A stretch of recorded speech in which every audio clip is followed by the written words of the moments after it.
Hello friends, welcome back all of you in S pharma. आप सभी कैसे हैं? आई होप कि आप सभी ठीक ही होंगे।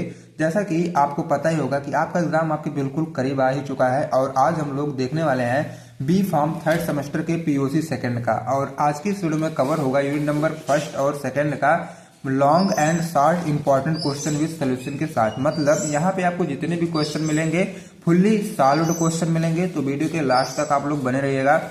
और यहाँ पे जो भी क्वेश्चन है ये 7 या 10 मार्क्स के आपके एग्जाम में पुटअप किया जाता है। और ये भी है कि अगर आप 7 या 10 मार्क्स के क्वेश्चन को तैयार कर लेते हैं तो उसमें 2 मार्क्स वाला क्वेश्चन आपका ऑलरेडी तैयार हो जाता है। ठीक है, तो इस वीडियो में यूनिट नंबर 1 और 2 में ये जो क्वेश्चन आपको मैं टोटल कवर किया हूँ, यहाँ पे लगभग 7-8 क्वेश्चन कवर किया हूँ। एक यूनिट से 3-4 क्वेश्चन लिया गया है और वही 3-4 क्वेश्चन आपके मोस्ट इंपॉर्टेंट है और मोस्ट पॉपुलर क्वेश्चन भी है, कई बार पुटअप भी किया गया है। और ओवरऑल देखा जाए और ये हमारी फर्स्ट पार्ट मतलब पीओसी सेकंड का पार्ट फर्स्ट वीडियो है। ठीक है, सेकंड पार्ट में जल्दी अपलोड करूंगा, उस पार्ट में कवर होगा 3, 4, 5 अपना यूनिट जो है 3, 4, 5 कवर हो जाएगा। ठीक, तो हमारा जो पहला क्वेश्चन यहाँ पे बनता है, give analytical synthetic and other evidences in the derivation of structure of benzene. तो यहाँ पे आपको कुछ भी नहीं करना है, जैसा कि यूनिट नंबर फर्स्ट में आप लोग पढ़े ही रहे होंगे, डेरिवेशन ऑफ बेंजीन का स्ट्रक्चर वगैरह, एनालिटिकल सिंथेटिक, ये सारी चीजें आपको बता देना है इसमें और कुछ भी नहीं करना है। ठीक है, तो हम क्वेश्चन को सॉल्व करते हैं अपने नोट से।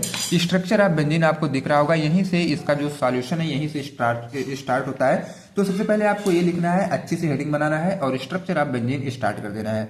तो पहले हम जानेंगे कि बेंजीन क्या होता है। Benzene is a cyclic compound with molecular formula C6H6 and molecular weight is 84। हमारा जो बेंजीन है ये साइक्लिक कंपाउंड होता है जिसका मॉलिक्यूलर फार्मूला C6H6 होता है और उसका मॉलिक्यूलर वेट हमारा 84 होता है। ओके, ये हमारे बेंजीन का थोड़ा सा छोटा सा डिफिनेशन था। The structure of benzene can be categories into 3 type. ये जो बेंजीन का स्ट्रक्चर है इनको 3 टाइप मतलब 3 कैटेगरी में डिवाइड किया गया है अगर देखा जाए तो केक्यूल स्ट्रक्चर है, केमिकल स्ट्रक्चर है और रेजोनेटिंग स्ट्रक्चर है। तो सबसे पहले हम जानेंगे कि हमारा केक्यूल स्ट्रक्चर क्या होता है। केक्यूल स्ट्रक्चर एक केक्यूल नाम के साइंटिस्ट थे, वही दिए थे केक्यूल स्ट्रक्चर। ठीक है, और केक्यूल स्ट्रक्चर में जो केक्यूल थे ये एक बार जानते हो क्या हुआ इनके साथ, ये बरसात के समय में अपने घरों में एक चारपाई पे सो रहे थे और चारपाई पे सो रहे थे और बरसात का समय था। इनके चारपाई के नीचे एक सांप आता है और वो सांप क्या करता है, अपने मुंह से अपनी पूंछ को बार बार पकड़ता है। ठीक है, अपने मुंह से अपनी पूंछ को बार बार पकड़ता है तो वह एक सर्कल बना लेता है और उसी सर्कल को देखते हुए बेंजीन को ये फॉलो करने लगे केक्यूल। और वो बोले कि जब ये पकड़ रहा है तो ऐसे हमारे बेंजीन में भी है कि पहला पॉइंट जो है ये लास्ट पॉइंट से कांटेक्ट हुआ है। तो वो क्या किए, इस स्ट्रक्चर को दिए, तो इसीलिए उस स्ट्रक्चर का क्या नाम पड़ा, Kekule structure. Kekule explain that those compound in which first carbon is attached with last carbon. ठीक है, इसमें क्या होता है, जो पहला कार्बन हमारा होता है वो लास्ट कार्बन से अटैच होता है, then they form a cyclic structure, तब जाके एक साइक्लिक स्ट्रक्चर बनता है। और केक्यूल के चारपाई के नीचे सेम कंडीशन में सांप भी वही कर रहा था, अपने मुंह से पूंछ को टच कर रहा था, मतलब पहला कार्बन लास्ट कार्बन से टच हो रहा था। In the structure of benzene, और बेंजीन के स्ट्रक्चर में carbon number 1 is attached with carbon number 6 form a cyclic structure. अब यहाँ पे आपको बेंजीन का स्ट्रक्चर दिख रहा होगा, इसमें जो है कार्बन नंबर 1 जो है कार्बन नंबर 6 से अटैच हुआ है। ठीक है, और यही हमारा केक्यूल स्ट्रक्चर होता है। नॉर्मल से लैंग्वेज में शॉर्ट आंसर है ये और बिल्कुल ईजी लैंग्वेज है। ठीक है, और आप व्हाट्सएप ग्रुप भी ज्वाइन कर सकते हैं जहां पे आपको रेगुलर अपडेट्स और नोट्स वगैरह मिलते हैं। और साथ में टेलीग्राम ग्रुप ज्वाइन करना ना भूलें, जिसका लिंक आपको डिस्क्रिप्शन बॉक्स में ही मिल जाएगा। और अगर वीडियो पे अभी पहली बार है तो वीडियो को लाइक और चैनल को सब्सक्राइब भी कर दें। एंड अब हम बात करेंगे सेकंड वाले का, केमिकल स्ट्रक्चर का। अब देखो केमिकल स्ट्रक्चर जैसा कि आपको पता चल रहा होगा कि केमिकल के अकॉर्डिंग हमें यहाँ पे स्ट्रक्चर बनाना है। ठीक है, in this chemical structure of benzene, benzene के केमिकल स्ट्रक्चर में क्या होता है, 6 carbon and 6 hydrogen is present. आपको पता हो गया ऊपर की 6 कार्बन और 6 हाइड्रोजन हमारे बेंजीन में प्रेजेंट होते हैं। All hydrogen is bonded with carbon by sigma bond. अब जितने भी हमारे इसमें हाइड्रोजन होते हैं वो कार्बन के साथ जुड़े रहते हैं सिग्मा बॉन्ड के साथ। ठीक है, अब मैं आगे देखता हूँ। In benzene between carbon carbon sigma bond and pi bond are attach in alternate position. अब देखो क्या है, बेंजीन में हमारे कार्बन और कार्बन के बीच में सिग्मा बॉन्ड होता है और अल्टरनेट पे हमारा पाई बॉन्ड भी जुड़ा रहता है। ठीक है, नेक्स्ट पॉइंट की बात करें, due to alternate position of sigma and pi bond. अब इसमें क्या है, सिग्मा और पाई बॉन्ड के अल्टरनेट पोजीशन की वजह से ये रेजोनेंस भी शो करते हैं। कौन से हमारे बेंजीन उसी की वजह से रेजोनेंस भी शो करते हैं। इधर आपको केमिकल स्ट्रक्चर दिख रहा होगा, एक कार्बन, दो कार्बन, तीन, चार, पाँच, छह कार्बन हो गया, और 1 2 3 4 5 6 आपको हाइड्रोजन भी दिख रहे हैं, और अल्टरनेट पोजीशन पे हमारे सिग्मा और पाई बॉन्ड इसमें ऐड हुए हैं। ठीक है, इनको हम बोलते हैं केमिकल स्ट्रक्चर। अब रेजोनेटिंग स्ट्रक्चर की बात की जाए, मतलब रेजोनेंस से रिलेटेड बात आ गई, उसी को हम लोग बोलते हैं resonating structure. In benzene there are continuously delocalisation of pi bond. Benzene में हमेशा पाई बॉन्ड का डीलोकलाइजेशन होने की वजह से सो इट फॉर्म रेजोनेंस, इसलिए ये रेजोनेंस शो करता है।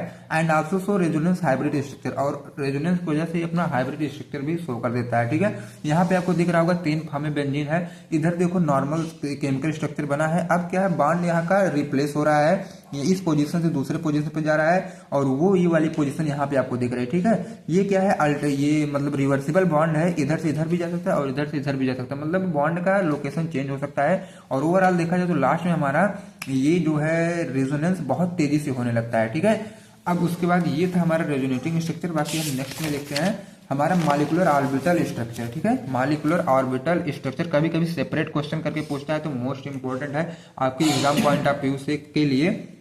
Molecular orbital structure of benzene. In benzene all carbon molecule undergo sp2 hybridisation. ठीक है, बेंजीन में हमारे जितने भी कार्बन होते हैं ये sp2 हाइब्रिडाइजेशन में आते हैं, which produce 3 sp2 hybrid orbital, जो कि 3 sp2 हाइब्रिड ऑर्बिटल भी प्रोड्यूस करते हैं, एंड 1 अनहाइब्रिड ऑर्बिटल, और एक इसमें अनहाइब्रिड ऑर्बिटल भी होते हैं। ठीक है, और जो क्या करते हैं, पाई बॉन्ड की ओवरलैपिंग से बनते हैं। अब यहाँ पे आपको एक बड़ा सा स्ट्रक्चर दिख रहा होगा, कैमरा का थोड़ा इशू है, या तो देखो मतलब थोड़ा थोड़ा आपका आधा फिगर आ रहा है, फिर आधा फिगर आपको नीचे दिखेगा। ठीक है, अब पहले हम ऊपर का समझा दे रहे हैं, उसके बाद आप लोग नीचे का देखिएगा। यहाँ पे देखो कार्बन कार्बन मतलब 6 आपको कार्बन दिख रहे हैं। ठीक है, सब sp2 ओवरलैपिंग यहाँ पे दिख रही है, और हर एक कॉर्नर पे आपका हाइड्रोजन जुड़ा है। ठीक है, और सिग्मा बॉन्ड भी यहाँ पे आपको ऐड दिख रहा होगा। तो कुछ इसी तरह ही आप लोग अपने एग्जाम में भी बना के आएगा, ताकि फुल मार्क्स आपको मिल सके। ठीक, और अगर आपको ये फिगर ना याद हो तो बिल्कुल आसान फिगर है। आपको पहले क्या करना है, 6 कार्बन बना लेना है, उसके बाद क्या करना है, बटरफ्लाई शेप का बनाना है। ठीक है, और हर एक बॉक्स में sp2 लिख देना है, और लास्ट वाले ऑर्बिटल में आपको 1s फिल कर देना है, और लास्ट में आपको हाइड्रोजन को अटैच कर देना है, और कुछ भी इसमें नहीं करना है। और बाकी इसको क्या करेंगे, अपने कॉपी में आप लोग 3-4 बार प्रैक्टिस करिएगा तो आपके माइंड में जरूर ये सेट हो जाएगा। ओके, एंड अब हम फिर इसके थ्योरी की बात करते हैं नेक्स्ट पॉइंट का। sp2 hybrid orbital overlap with sp2 hybrid orbital of adjacent carbon atom to form pi bond.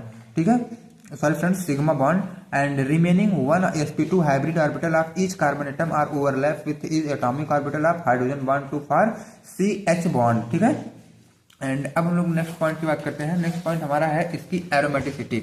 Aromaticity भी कई बार सेपरेट क्वेश्चन करके पूछा जाता है, बट हम लोग आज कवर कर रहे हैं लॉन्ग क्वेश्चन विद सॉल्यूशन का, तो एरोमेटिसिटी की बात भी हम लोग कर लेते हैं। Aromatic compound are cyclic, planar, flat and conjugated alternative single and double bond. ठीक है, एरोमेटिक कंपाउंड हम उसे कहते हैं जो कि साइक्लिक होता है, प्लानर मतलब फ्लैट कंपाउंड होता है, और कंजुगेटेड कंपाउंड होता है मतलब alternating single and double bond. अब देखो सिंगल और डबल बॉन्ड उसमें अल्टरनेट करके होते हैं, और वो हकल्स के रूल को फॉलो करते हैं, जैसे कि हमारा बेंजीन होता है जो हम जस्ट पहले पढ़े हैं।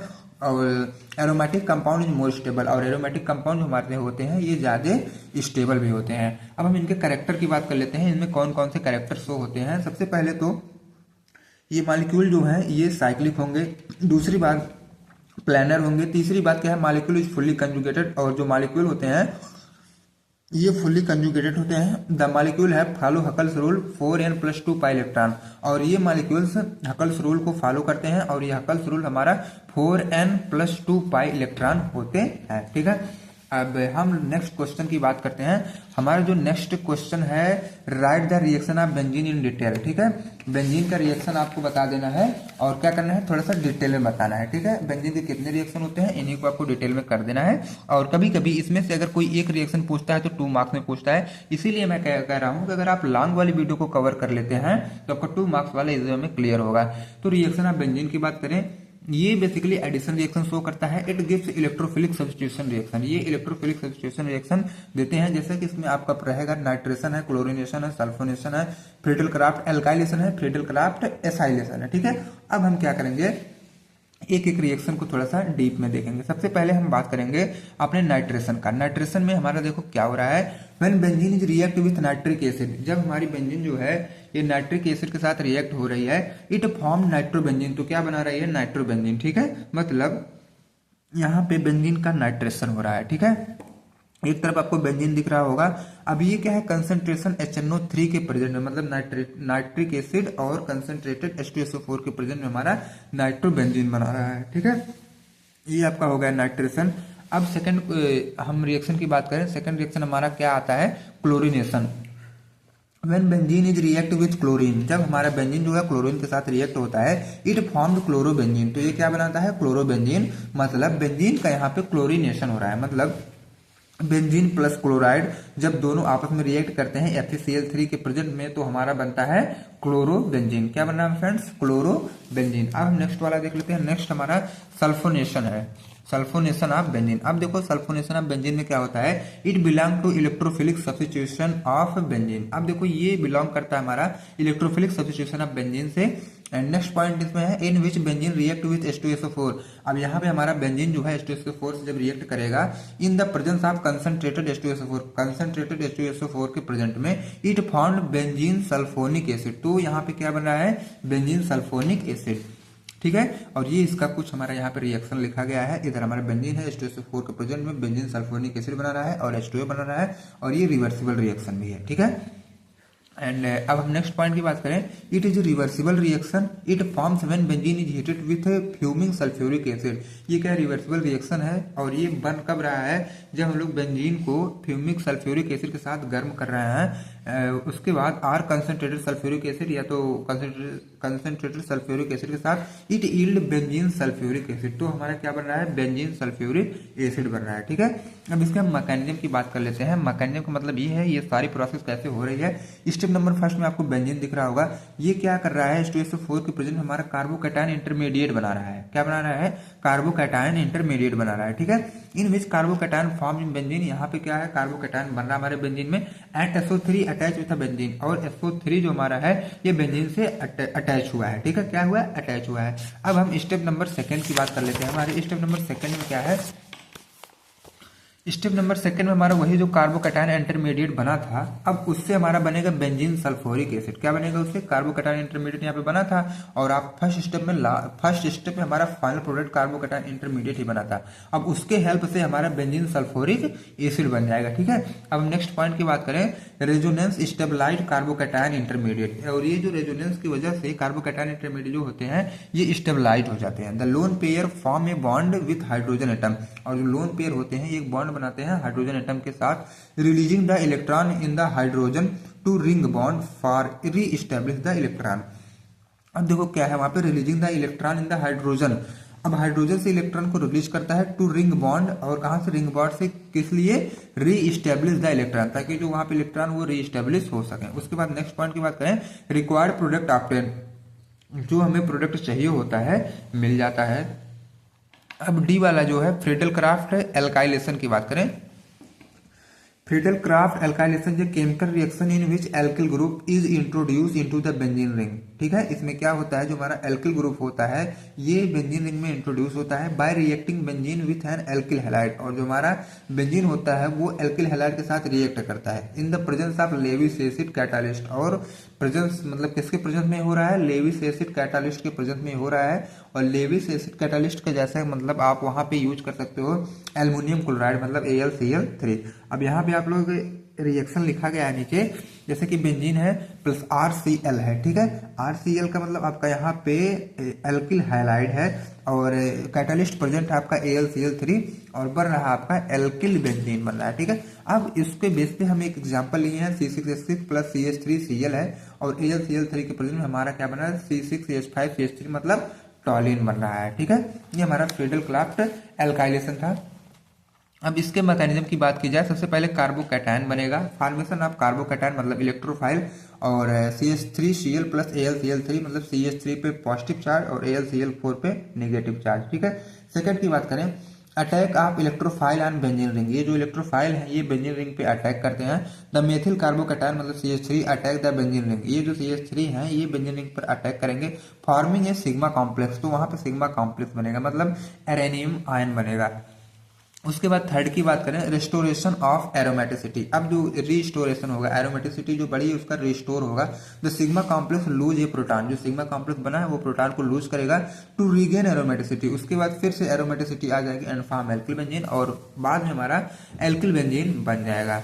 ठीक है, अब हम बात करें ई वाले का, तो फ्रीडल क्राफ्ट एसाइलेशन हमारा क्या है, फ्रीडल क्राफ्ट एसाइलेशन। अब Friedel Crafts acylation is a reaction in which N acyl group मतलब COR is introduce into benzene, ये बेंजीन में इंट्रोड्यूस कराया जाता है bye reacting benzene with an acyl chloride मतलब RCOCl, मतलब एसिल क्लोराइड के साथ हमारा बेंजीन को रिएक्ट करवाया जाता है। ठीक है, in the presence of Lewis acid catalyst, और किसके प्रेजेंस में, लेविस एसिड कैटालिस्ट के प्रेजेंस में, सच एज एनहाइड्रस Cl3, ये जो हमारे कैटलिस्ट होते हैं वो AlCl3 है। आपको भी रिएक्शन में दिख रहा होगा कि बेंजीन हमारा RCOCl के साथ रिएक्ट करवाया जा रहा है।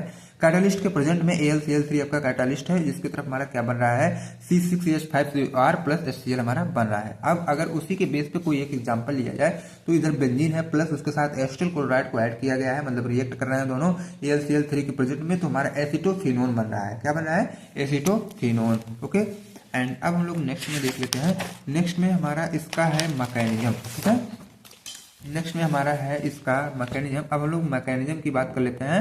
मैकेनिज्म फॉर्मेशन ऑफ इलेक्ट्रोफाइल, सबसे पहले क्या है, इलेक्ट्रोफाइल का फॉर्मेशन। ठीक है, अब यहाँ पे RCOCl plus AlCl3 equal to क्या आपका बन रहा है, RCO पे पॉजिटिव चार्ज प्लस AlCl। अब सेकंड क्या है, अटैक आयन बेंजीन, ये क्या करेंगे, बेंजीन पर अटैक करेंगे।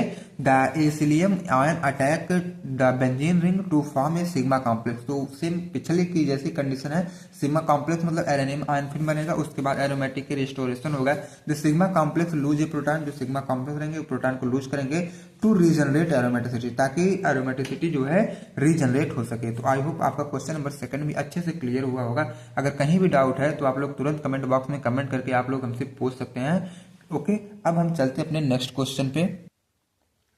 हमारा नेक्स्ट क्वेश्चन आता है question number third, give the structure and uses of. यहाँ पे आपको स्ट्रक्चर बता देना है और यूज बता देना है DDT का, सैक्रिन का, BHC का और क्लोरामीन का। ये क्या है, जब आपस में चारों मर्ज करके पूछे जाएंगे तो आपको 7 या 10 मार्क्स मिल सकता है। ठीक है, और कभी कभी इनको अलग अलग करके 2 मार्क्स वाले ऑप्शन में रखा जाता है। तो हम चारों को डिटेल में कवर करेंगे, या तो 7 मार्क या तो 10 मार्क या तो 2 मार्क्स में आएगा, तो आप लोग इसको अच्छे से लिख के आ सको। ठीक है, अब हम इसको कवर कर लेते हैं एक एक को बारी बारी से करके। यहाँ पे आपको हेडिंग दिख रही होगी, structure and uses of DDT, saccharin, BHC and chloramine. तो सबसे पहले हम बात करेंगे DDT का। DDT क्या होता है, अगर इसका फुल फॉर्म देखा जाए तो डाई क्लोरो डाईफेनाइल ट्राईक्लोरो इथेन इसका फुल फॉर्म होता है। और यहाँ पे आपको इसका स्ट्रक्चर दिख रहा होगा, 2 बेंजीन रिंग वगैरह यहाँ पे ऐड है और क्लोरीन ऊपर ऐड है। ठीक है, ये इसका स्ट्रक्चर है और उसका यूज हम लोग पेस्टिसाइड में करते हैं। Some time it use in control mosquito, और कभी कभी क्या है इसका यूज हम लोग मॉस्किटो मतलब मच्छर को कंट्रोल करने के लिए भी इसका यूज किया जाता है।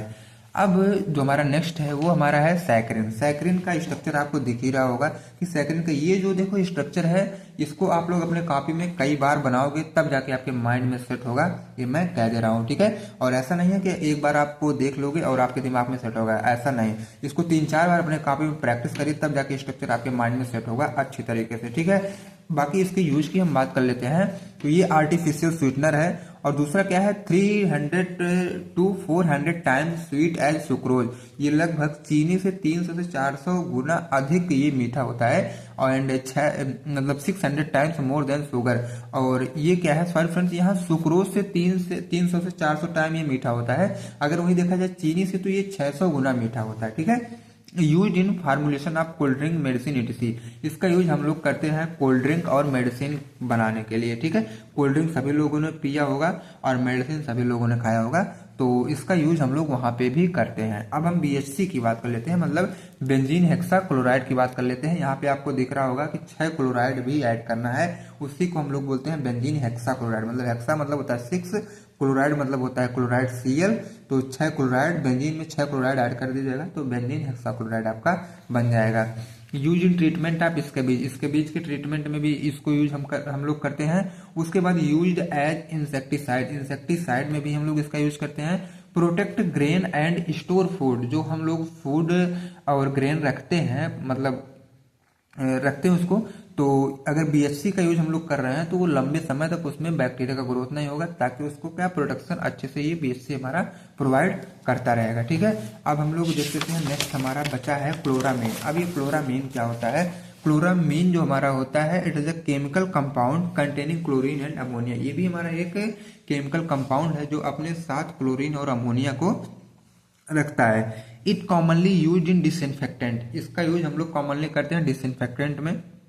एंड केमिकल फार्मूला NH2Cl, इसका जो अगर केमिकल फार्मूला की बात की जाए तो NH2Cl होता है। ठीक है, और इधर आपका इसका फिगर दिख रहा होगा कि क्लोरामीन का इमेज कैसा है। ठीक है, तो आई होप कि आपका क्वेश्चन नंबर 3 भी क्लियर हुआ होगा अच्छी तरीके से। अगर कहीं भी आपको डाउट होता है तो प्लीज कमेंट बॉक्स में आप लोग कमेंट करके जरूर बताइए, ताकि मैं आपके डाउट का क्लियर कर सकूं, और कमेंट में ही आपका रिप्लाई मैं देने की पूरी ट्राई करूंगा। ठीक है, एंड क्वेश्चन नंबर 4 की बात आती है। अब क्वेश्चन नंबर 4 हमारा है why phenol are acidic in nature. अब आपको बताना है कि जो आपका फिनाल होता है ये नेचर में एसिडिक क्यों होता है। Explain effect of substituent on acidity. अब इसके एसिडिटी पे आपको क्या करना है, मतलब फिनाल का एसिडिटी में जो सब्स्टिट्यूएंट ऐड होते हैं उनके बारे में भी आपको स्टडी कर लेना है। ठीक है, तो ओवरऑल आपको क्या पढ़ना है, why phenol is acidic in nature, मतलब एसिडिटी या फिनाल पढ़ना है। ठीक है, उसके बाद सब्स्टिट्यूएंट आपको पढ़ना है। तो अब हम बात करें एसिडिटी या फिनाल्स की। ये हमारे फिनाल्स एसिडिटी मतलब एसिडिक क्यों होते हैं। ठीक,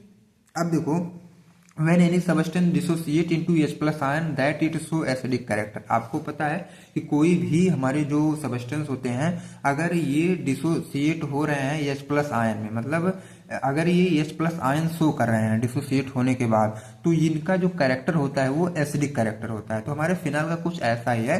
फिनाल इधर आपको दिख रहा होगा।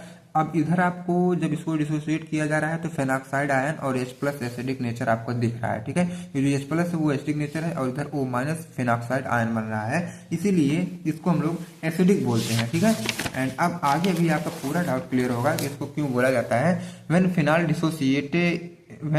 Dissociate it break into 2 in 1 in H plus, so phenol is acidic in nature. जब देखो फिनाल को डिसोसिएट किया जाता है तो ये दो चीज में टूटता है। अब पीछे आप लोगों ने देखा कि दो चीज में ब्रेक डाउन हो रहा है, एक फेनॉक्साइड आयन, एक H प्लस। तो जो H प्लस हमारा होता है उसी की वजह से फिनाल हमारा एसिडिक नेचर शो करता है। ठीक है, उसके बाद the substance or compound which release H plus more or more quick have more acidic. ऐसे सबस्टेंस या कंपाउंड जो बहुत तेजी से H प्लस रिलीज करते हैं वो ज्यादा एसिडिक भी होते हैं। The substance which is more stubble after release H plus has more acidic. अब देखो क्या है, जो ज्यादा स्टेबल होते हैं H प्लस रिलीज करने के बाद तो वो ज्यादा एसिडिक भी होते हैं। ठीक है, इसलिए हमारा फिनाल ज्यादा एसिडिक होता है, फिनाल इज मोर एसिडिक। अब क्या है, नेक्स्ट पॉइंट की बात करें, द कंडीशन और situation which show the acidity और stability is resonance and character. अब देखो क्या है, कुछ कंडीशन और सिचुएशन कार्ड ये अपने अंदर रेजोनेंस और कुछ कैरेक्टर भी शो करते हैं। तो सबसे पहले हम बात कर लेते हैं इनके रेजोनेंस के। ठीक है, अब रेजोनेंस का मतलब आफ्टर डिसोसिएट के बाद ये हमारा फिनाल है, जब ये डिसोसिएट हो रहा है तो H प्लस में दिख रहा है और फेनॉक्साइड आयन में दिख रहा है। अब यहाँ पे इसकी रेजोनेटिंग देख रहे हो, अभी बेंजीन के रेजोनेंस स्ट्रक्चर आप लोगों ने देखा तो वहीं पे आपका डाउट क्लियर हुआ होगा कि बॉन्ड यहाँ पे रिप्लेस होता रहता है, और इसी बॉन्ड के रिप्लेस होने की वजह से जितना तेजी से बॉन्ड रिप्लेस होगा उतना ज्यादा रेजोनेंस आपको दिखेगा। और आई होप कि आपको बॉन्ड की अच्छी बॉन्डिंग दिख रही होगी, मतलब ये बॉन्ड देखो यहाँ से इस जगह पे आता है और फिर यहाँ का बॉन्ड इस जगह पे, यहाँ का बॉन्ड इस जगह पे, फिर दूसरी कंडीशन में फिर वही चेंजिंग होता है। बॉन्ड की चेंजिंग लगातार इस चारों स्टेप में होता रहता है। ठीक है, so phenol has resonance. Phenol में हमारा क्या होता है, रेजोनेंस होता है। So it is stable due to resonance, और रेजोनेंस की वजह से ये स्टेबल होता है। So it is acidic in nature, इसीलिए यह नेचर में एसिडिक भी होता है। ठीक है, अब इसके परसेंटेज एस कैरेक्टर की हम लोग बात कर लेते हैं। परसेंटेज एस कैरेक्टर आपको हेडिंग में दिख रहा होगा। ठीक, phenol has 3 sigma bond, so it has sp3 hybridisation. Phenol में 3 सिग्मा बॉन्ड होता है, इसलिए यह sp3 हाइब्रिडाइजेशन में शो करता है। In which percentage S character is 33.33%। इसमें जो परसेंटेज करेक्टर होता है लगभग 33.33% आपको मिलेगा।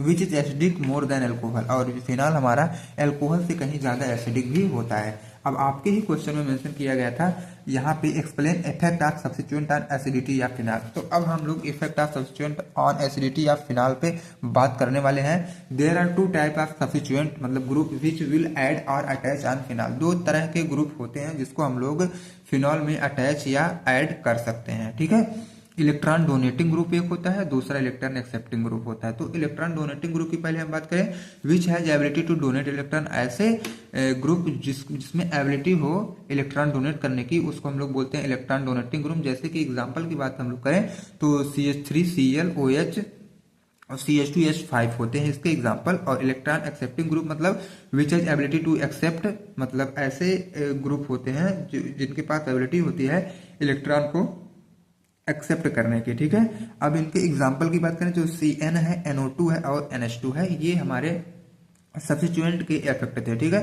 तो ये इफेक्ट अगर आ जाते हैं तो हमारे फिनाल की एसिडिटी में थोड़ा सा प्रभाव पड़ जाता है। ओके, तो आई होप कि आपका क्वेश्चन नंबर 4 भी क्लियर होगा अच्छे से।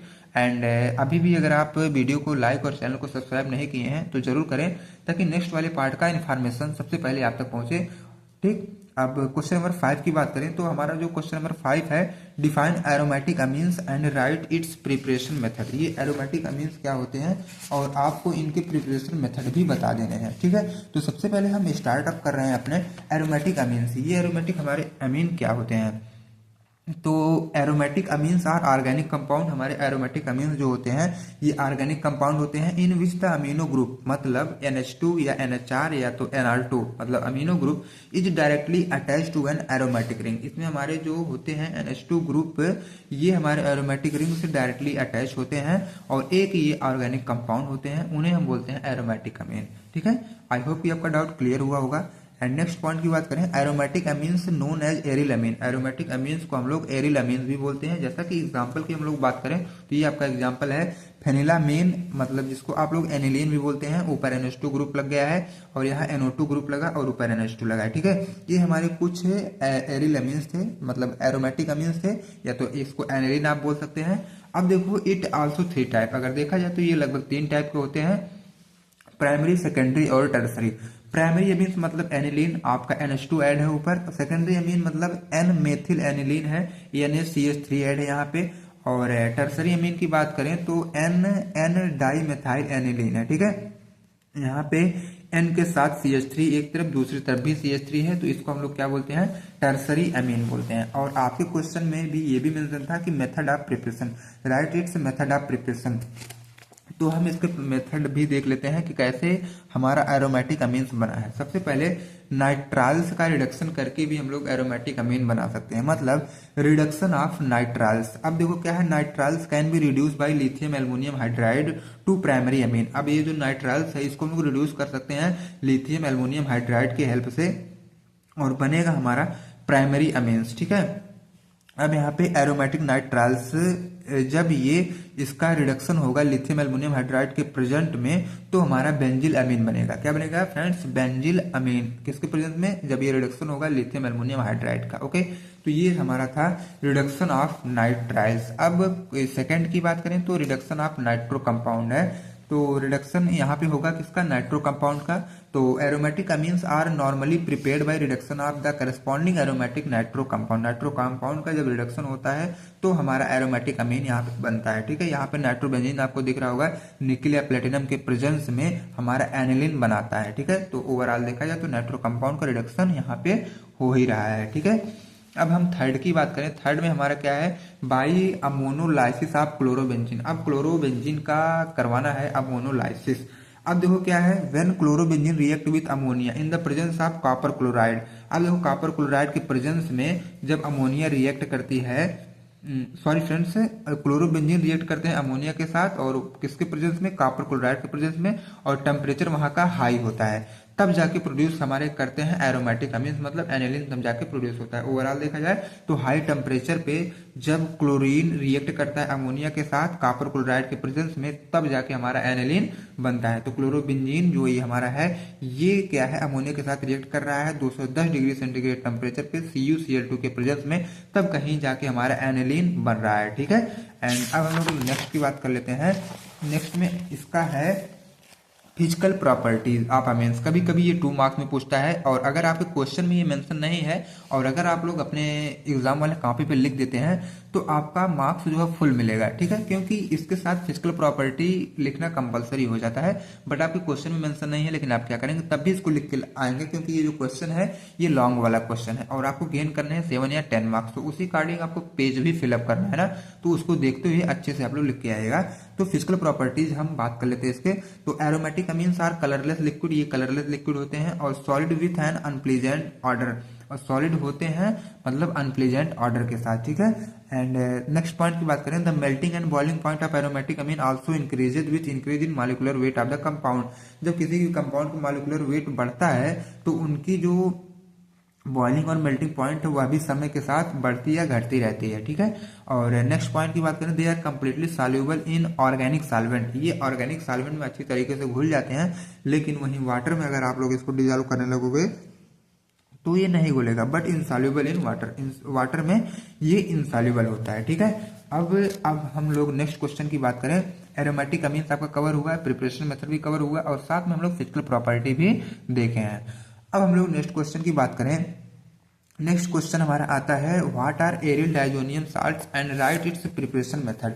ये एरियल डायजोनियम साल्ट क्या होता है और हमको क्या करना है, इसके प्रिपरेशन मेथड भी जान लेने हैं और इसके यूज भी जानना है, ठीक है, एरियल डायजोनियम साल्ट का। अब हम बात करेंगे aryl diazonium salt, okay. Aryl diazonium salts are organic compound, ये भी हमारे ऑर्गेनिक कंपाउंड होते हैं, क्योंकि हम लोग यार ऑर्गेनिक केमिस्ट्री पढ़ ही रहे हैं, तो ये ऑर्गेनिक कंपाउंड बताना हमारा एक बेसिक और कॉमन पॉइंट और प्लस पॉइंट भी है, ठीक। In which diazonium group N2+ is attach to an aromatic ring. अब देखो, बेंजीन से जब N2+ वाले ग्रुप अटैच हो जाएंगे तो इसी कंडीशन को आपको क्या बोल देना है, एरियल डायजोनियम साल्ट। मतलब aryl diazonium salt are organic compound, ये एक ऑर्गेनिक कंपाउंड होते हैं, इन विच डायजोनियम ग्रुप मतलब जिसमें हमारा डायजोनियम ग्रुप अटैच होता है एक एरोमेटिक रिंग के साथ, और वह एरोमेटिक रिंग आपकी बेंजीन भी हो सकती है, उसके साथ आप N2 ग्रुप ऐड करवाइए तो एरियल डायजोनियम साल्ट आपका बन जाएगा। एग्जाम्पल की बात करें तो बेंजीन डायजोनियम क्लोराइड C6H5N2Cl, यहाँ पे बेंजीन रिंग है आपकी, मतलब एरोमेटिक रिंग है जिसके साथ हमारे N2Cl जुड़ा हुआ है, और N2Cl जुड़ा हुआ है उसको हम लोग बोलते हैं डायजोनियम क्लोराइड। मतलब अगर टोटल पढ़े तो बेंजीन डायजोनियम क्लोराइड। अब इसी क्वेश्चन में पुटअप किया गया है मेथड ऑफ प्रिपरेशन। अब हम लोग इसको प्रिपेयर्ड कैसे करेंगे, तो ये 2 स्टेप में होता है, स्टेप फर्स्ट और स्टेप सेकंड। स्टेप फर्स्ट में हमारा क्या है, सोडियम नाइट्राइड मतलब NaNO3+HCl, ठीक है। उसके बाद ये हमारा बनाता है नाइट्रस एसिड। क्या बनाएगा, पहले स्टेप में आपका बनेगा नाइट्रस एसिड, और दूसरे स्टेप में हमारा बनेगा HNO2+HCl। क्या बनेगा, HNO2+HCl को लेकर के जब दोनों आपस में रिएक्ट करेंगे तो, और इस क्या है HNO2+HCl और प्लस हमारा प्राइमरी एरोमेटिक अमीन, ये तीनों रिएक्ट करेंगे तब जाके हमारा डायजोनियम साल्ट बनेगा, ठीक है। तो ये डायजोनियम साल्ट बनाने की थोड़ी सी प्रोसेस जो है लंबी है। अब हम बात करेंगे uses of aryl diazonium salt. अब देखो क्या है, एरियल डायजोनियम साल्ट के हम लोग यूजेज की बात करें, uses of aryl diazonium salt. अब जो पहली पॉइंट है, in dye and colour preparation, dye और कलर प्रिपरेशन में। एंड सेकंड पॉइंट करें, इन सैंडमायर रिएक्शन, सैंडमायर के रिएक्शन में भी इसका यूज होता है। Help in preparing chlorine and bromine, bromine और क्लोरीन के प्रिपेयर में भी इसका यूज होता है। और नेक्स्ट पॉइंट की बात करें, इन गाटरमैन रिएक्शन, गाटरमैन के रिएक्शन में भी होता है। यूज टू इंट्रोड्यूस Cl और Br इनटू बेंजीन, और इसका यूज हम वहां पे करते हैं जहां पे क्लोरीन और Br क्या है, इंट्रोड्यूस होता है, ठीक है। एंड अब हम लोग नेक्स्ट क्वेश्चन की बात करें, नेक्स्ट और लास्ट क्वेश्चन हमारा आ जाता है, give structure and uses of. आपको क्या बताना है, यहाँ पे स्ट्रक्चर बता देना है और यूज बताना है किसका, फिनाल का, क्रेसॉल का, रिसोर्साल का और नेपथाल का। चारों को आपको बता देना है, और चारों कभी कभी 2 मार्क्स में भी पूछा जाता है, बट अगर एक पूछा जाएगा तो 2 मार्क्स में, अगर सब मर्ज कर दिया जाएगा तो 7 या 10 मार्क्स में पूछ लिया जाता है। तो सबसे पहले हम बात करेंगे फिनाल का। फिनाल का स्ट्रक्चर तो सभी को याद ही हो गया होगा। इसके यूज की बात करें तो it is a organic compound, ये भी हमारा एक ऑर्गेनिक कंपाउंड होता है। Phenol is an antiseptic and disinfectant, ये एंटीसेप्टिक और डिसइंफेक्टेंट दोनों होता है। And phenol is also used in the study and extraction of biomolecules. Phenol का यूज हम लोग वहां पे करते हैं जहां पे बायोमॉलिक्यूल्स का स्टडी और एक्सट्रैक्शन किया जाता है, वहां पर भी हम इसका यूज कर लेते हैं, ठीक है। अब हम क्रोसॉल्स की बात करें, ये क्रोसॉल्स क्या होता है, क्रोसॉल्स का स्ट्रक्चर आपको दिख रहा होगा, एक OH ग्रुप, एक CH3 ग्रुप, 2 ऐड होते हैं हमारे बेंजीन रिंग के साथ। अब हम इसके यूज की बात करें it is used as disinfectant, ये इसका यूज हम लोग कहाँ पे करते हैं, डिसइंफेक्टेंट के टाइप से करते हैं। And it is use in preservation of would, और वुड के प्रिजर्वेशन में भी हम इसका यूज करते हैं। एंड नेक्स्ट पॉइंट की बात करें, it is use in pesticide manufacturing, pesticide के मैन्युफैक्चरिंग में भी हम इसका यूज करते हैं, ठीक है। एंड अब हम रिसोर्सिनॉल की बात करें, रिसोर्सिनॉल हमारा क्या होता है, resorcinol is used is antiseptic in pharmaceutical product, हमारे फार्मास्यूटिकल प्रोडक्ट में ये एंटीसेप्टिक के तौर पे हम भी इसका यूज करते हैं रिसोर्सिनॉल का। और it is use to treat skin infection, ये स्किन इन्फेक्शन को ट्रीटमेंट में भी इसका यूज हम लोग करते हैं। Such as seborrheic dermatitis, seborrheic dermatitis एक हमारा डिजीज होता है, स्किन इन्फेक्शन का डिजीज होता है, और रिसोर्सिनॉल का यूज हम उसको ट्रीट के लिए करते हैं, ठीक है। एंड अब हम बात करें नेप्थॉल का, नेप्थॉल का फिगर आपको इधर दिख रहा होगा, बाकी इमेज पे आप लोग जरूर ध्यान दीजिएगा, 3-4 बार बनाएंगे तभी आपके माइंड में ये सेटअप होगा, ठीक है। अब नेप्थॉल्स की बात करें, नेप्थॉल्स का यूज हम लोग डाई और पिगमेंट में करते हैं, इंसेक्टिसाइड में भी करते हैं, और परफ्यूम्स बनाने में भी करते हैं, ठीक है। तो यहीं पे हमारा जो क्वेश्चन नंबर 7 को था और ये लास्ट वाला क्वेश्चन था, ये आपका कवर हुआ। तो यूनिट नंबर 2 से, सॉरी फ्रेंड, यूनिट नंबर 1 और 2 से जो भी लॉन्ग इंपॉर्टेंट क्वेश्चन बनने वाले थे टोटल मैं आपको सॉल्व करवा ही दिया हूँ। एंड अभी भी अगर आप चैनल को सब्सक्राइब और वीडियो को लाइक नहीं किए तो प्लीज जरूर करें, ताकि नेक्स्ट वीडियो का इन्फॉर्मेशन सबसे पहले आप तक पहुंचे। और अभी पार्ट 2 की वीडियो और 2 मार्क्स गेस्ट पेपर, ये सारी चीजें अपलोड ही करनी है। तो मिलते हैं आपसे फ्रेंड्स हम नेक्स्ट वीडियो में। Thanks for watching this video, wait part 2। Okay, मिलते हैं नेक्स्ट वीडियो में।